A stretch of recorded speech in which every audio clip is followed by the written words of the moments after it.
Morning 8th class. आज हम अपना बचा हुआ चैप्टर लाख की चूड़ियाँ कंप्लीट करते हैं। बदलू फिर भी चुप रहा, मानो वह अपनी स्मृति पर अतीत चित्र उभारो कि बीती हुई बातें याद कराओ। वह एकदम से बोल पड़ा, आओ आओ लल्ला बैठो, बहुत दिन बाद गाँव आए। हाँ, इधर आना नहीं है उसका काका, मैंने चारपाई पर बैठते उत्तर दिया। कुछ देर फिर शांति रही। मैंने इधर उधर दृष्टि दौड़ाई, न तो मुझे उसकी मच्छियाँ नजर आई, ना ही बट्टी। आजकल काम नहीं करते काका, मैंने पूछा। नहीं लल्ला, काम तो कई साल से बंद है। मेरी बनाई हुई चूड़ियाँ कोई पूछे तब तो। गांव गांव में कांच का प्रचार हो रहा है। वह कुछ देर चुप रहा, फिर बोला, मशीन युग है ना यह लल्ला, आजकल सब काम मशीन से होता है। खेत भी मशीन से जोते जाते हैं, और जो सुंदरता कांच की चूड़ियों में होती है लाख में कहाँ संभव है। लेकिन कांच बड़ा खतरनाक होता है, बड़ी जल्दी टूट जाता है। मैंने कहा, नाजुक तो फिर होता ही है लल्ला। कहते कहते उसे खांसी आ गई और बहुत देर तक खांसता रहा। मुझे लगा उसे दमा है। अवस्था के साथ साथ उसका शरीर भी ढल चुका था। उसके हाथों पर और माथे पर नसें उभर आई थी। आम की फसल अब कैसे काका? कुछ देर पश्चात मैंने बात का विषय बदलते हुए पूछा।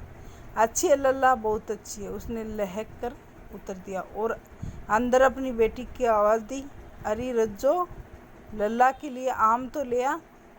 फिर मेरी ओर मुँह खाती तो होकर बोला, माफ़ करना लल्ला, तुम्हें आम खिलाना भूल गया था। नहीं नहीं काका, आम तो इस साल बहुत खाए हैं। वाह वाह, बिना आम खिलाए कैसे जाने दूंगा तुमको। मैं चुप हो गया। मुझे वे दिन याद हो आए जब मेरे लिए मलाई बचा कर रखता था। गाय तो अच्छी है ना काका, मैंने पूछा, क्योंकि वो उसको बचपन में मलाई खिलाता था। गाय कहाँ है लल्ला? 2 साल हो गए बेच दी। कहाँ से खिलाता? क्या मलाई कहाँ से खिलाऊं, 2 साल हो गए। इतने में रज्जो और उसकी बेटी अंदर से एक डलिया में ढेर से आम ले आई।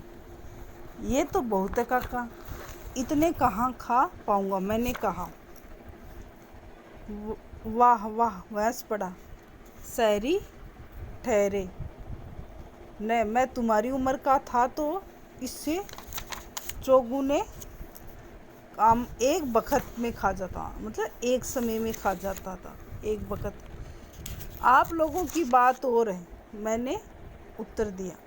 अच्छा बेटी, लल्ला को 4-5 आम छांट कर दो, सिंदूरी वाले देना। देखो लल्ला कैसे हैं, इस साल ये पेड़ तैयार हुआ है। रज्जो ने 4-5 आम अंजुली में लेकर मेरी ओर बढ़ा दिए हथेलियों में। आम लेने के लिए मैंने हाथ बढ़ाया तो मेरी निगाह एक क्षण भर के लिए उसके हाथों पर ठिठक गई, 1 मिनट के लिए उसके हाथों पर रुक गई। गोरी गोरी कलाइयों पर लाख की चूड़ियाँ बहुत ही फब रही थी कि जो की गोरी गोरी कलाइयाँ थी, उसमें उसकी हाथ की जो चूड़ियाँ थी वो बहुत फब रही थी। तो जो लेखक है वो आम लेते समय लेखक की दृष्टि पड़ गई रज्जो की कलाइयों पे कि उसने चूड़ियाँ पहन रखी है। तो बबलू समझ गया उसकी नज़रों को देखकर। ये देखकर बदलू ने बताया कि ये जो चूड़ा था ये लास्ट था, अंतिम जोड़ा तैयार किया था जमींदार की बेटी के विवाह के लिए। बहुत रच बस कर सुहाग का जोड़ा बनाया था। कंजूस जमींदार उसके केवल 10 आने दे रहा था। स्वाभिमानी बदलू ने जोड़ा नहीं दिया। देखो, इतना स्वाभिमानी था कि ऐसे नहीं कि मेरी जो चूड़ियाँ अभी बिक नहीं रही हैं, लेकिन उसने वो दाम मना नहीं, उतने ही लेने। जमींदार ने कहा कि सुहाग जोड़ा बाजार से खरीद लाएं। आम खाकर लेकर बड़े प्रसन्न मन से घर चला गया। उसे ये सोचकर बड़ी खुश हो रही थी कि बदलू ने बेरोजगार होकर भी स्वाभिमान नहीं त्यागा। उसका मन कांच की चूड़ियों की तरह सहज टूट जाने वाला नहीं था। वह दृढ़ इच्छा शक्ति वाला व्यक्ति था कि उसका काम नहीं चल रहा था, फिर भी उसने जमींदार को जोड़ा नहीं दिया, उसने अपनी बेटी को ही दिया। ये अपना हो चुका है चैप्टर कंप्लीट। अब अपन क्वेश्चन आंसर अगले वीडियो में करेंगे। धन्यवाद।